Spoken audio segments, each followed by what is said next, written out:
everybody, and welcome back to this month's episode of Sippin' with Steven, another banner episode. This month, I have Beth Burrows, who is from James B. Beam Distillery. That's the one. She is the American Whiskey Ambassador, which sounds like a fabulous job, and I will have you explain to our Sippin' with Steven audience what exactly that entails. But here's the overview and the gist of what we want to do today. Jim Beam has always been a must-see on the Bourbon Trail. And for a while, you all have been undergoing some massive expansion, remodeling, and you have reopened again, and people are so happy. And I'm here to let you tell our viewers what's going on, or what happened at Jim Beam, that people want to make sure that your distillery is one of the places they stop on the Bourbon Trail. I would love to, and thank you so much for having me. This is really exciting. Our pleasure. It's exciting to be back here. It's been a while since I've been in the Fraser History Museum. Yes, and ma'am. So Order of the Writ, I did it, I feel like it was a couple of months into like actual COVID. So a couple years ago. Yeah, so Yeah, right, time means yeah, nothing. It's just yeah. a made up construct, right? Sure, sure. At this point, what is time anyway? But no, we essentially, you know, when the world was shutting down, Right. we all took a step back and said, okay, what are we gonna do, right? How is this gonna go down? And so we had a kind of idea of 5 years of phased construction at the James B. Beam Distilling Company.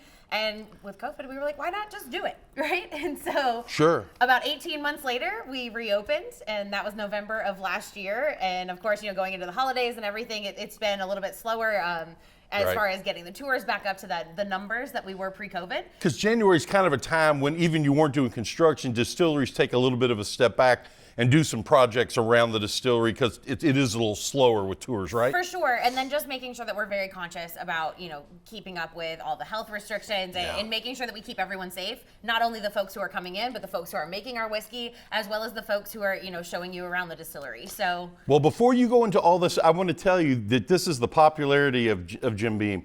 Part of my job here is that I answer the bourbon hotline from time to time. Okay. And if I answered the question once, I've answered it 500 times. When is Jim Beam opening up? And when I got that answer, it was one of the best days of my life, because people went from being really kind of frustrated to being super happy. Yeah. So tell our viewers what they can expect to see now with this new and improved experience. there's so much. So, you know, we've always kind of been that, you know, I don't want to use proper terms because they might sue us, but you know, that place that's like down in Florida and across in California that everybody goes to as a destination place. The Home of the Mouse? Yes. The Home of the Mouse, yes, Yeah. that's the one. You know, we've always kind of been that of the whiskey world. Right. And so we just amplified that. You know, now what used to be known as the American Still House is now the American Outpost, which is actually its traditional name from way back when. Okay. So it has been revamped, reconstructed. I mean, it's still that same building, but when you walk inside, it's going to look completely different to you. Well, you always had some of the best selection of merchandise. You know, Got from even pullovers, better. T-shirts, product, glassware, anything that people wanted to commemorate their trip to to Bourbon Country and to Jim Beam. And I see people wearing your T-shirts and stuff all over the place. Very loyal customer base. Very true. You know, when you kind of get part of the family Yeah. at Beam, La we always like familia. to say you come as friends, leave as family. Yeah. And then when you leave as family, like, you're stuck with us, right? And Sure. you know, it's gotten even better, if that's even possible. The merch and the things that you can purchase now at the American Outpost. There's a bar upstairs, so you're going to be able to walk through tastings a bit differently. Okay. Because where the tasting barn used to be, so if you're familiar with the tasting barn, you know, where we walked in that big red barn Right. and you did your tasting, depending on how long ago it was, you may have used the vending machines. All of that is no longer. That makes me very happy. That would seem like something that was necessary, but a little bit unnatural, you know? Yeah. So that I'm glad to hear that from a bourbon fan standpoint. And you know, even when we had moved to the other side, we were looking at, you know, it was a difficult situation. So, Is it safe to say, before, because I want to tell our viewers too, part of our tradition here is we make a cocktail. We're going to make something. You're going to walk us through the golden hour Correct, cocktail. that's the one. Well, suffice it to say, we don't have enough time here to go over everything, but I hope I'm not stepping outside my purview here to say I would encourage everybody on the Bourbon Trail to come and see what all the improvements are out at the distillery and what makes it so impressive and something that's so much of a must-see. Right, yeah. So now, if you would walk us through the golden hour cocktail. For sure. Using Basil Hayden, which is part of the small batch collection at Jim Beam. As I mentioned, we had Bookers in my last Sippin' with Steven, so there's a certain affinity here and a certain symmetry. So if you would walk the people through what we're gonna have and what the ingredients are, we can go ahead and have a toast to your distillery and to our friendship and go from there. I am here for this. So when it comes to the Golden Hour cocktail, you know, with Basil Hayden in particular, Basil Hayden is an 80 proof spirit. Right. So to put it into a cocktail kind of takes people back a little bit because they're afraid it's going to get lost. They're afraid, you know, that maybe it won't shine through. So what we're looking to do here is just kind of complement the Basil Hayden. Okay. Make sure that it shines through in the cocktail and is also, you know, following that kind of easier, approachable sipping situation. Which is funny because that is exactly what we do here at Sippin' with Steven.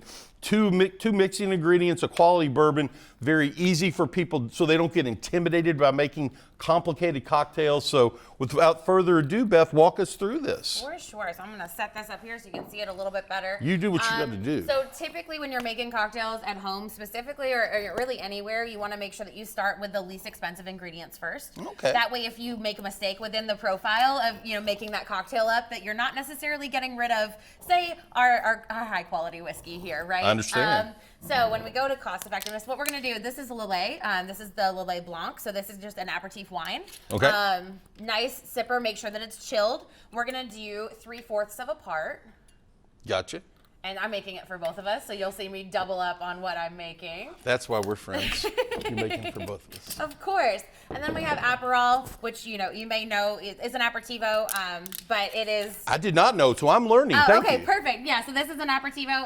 It's an Italian Apertivo, and so essentially, it's got a bitter quality to it, but Okay. also a little bit of sweetness. Sure. And so it's just going to add a little bit of complexity, viscosity, and flavor profile, as well as color to this beautiful cocktail. So you'll notice Intriguing. the change here. Okay.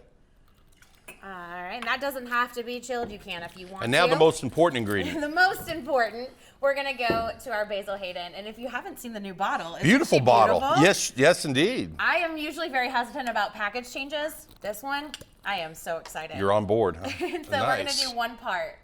So that's 1 part of our Basil Hayden to 3/4 of a part of our other 2 ingredients. Okay. So really relatively easy to remember, almost Sure. equal parts, but Sure. not all the way there. I'm just gonna throw this around for a minute. Why not, I'm right? so excited. This is one of my favorite parts. And then we're gonna add our ice And I'm sorry, it's in a carafe, so No, you're it'll totally fine. It'll pour out. I was gonna dump out some of this water real fast, just because. Well, we can pour this in here. What we'll do, we'll make sure that people have ice. Perfect. But this will be for the sake of what we're going to do, and we're going to toast. It's nice and chilled already. We'll do this, and then We'll add a little dilution. yeah, and We in need to dilute that. Sippin' with Steven tradition, what we will do is we're going to toast to Jim Beam. We're going to toast to the Kentucky Bourbon Trail and to the Fraser, and let people know here's another great cocktail you can have as you're expanding your bourbon cocktail repertoire. For sure. I'm just gonna Put gotta them- get those final finishes. There on you go. All right, my dear. So with this being said, as I said, to the Fraser, to Jim Beam, James B. Beam, I'm sorry, and to the Kentucky Bourbon Trail, Yes, sir. I'll and do to the some- end of this of COVID. Here we go. Let's try this and see what we got here. Oh my goodness, that is fabulous. I cannot recommend it enough. Until we meet again, folks, Beth and I say goodbye. Cheers. Cheers.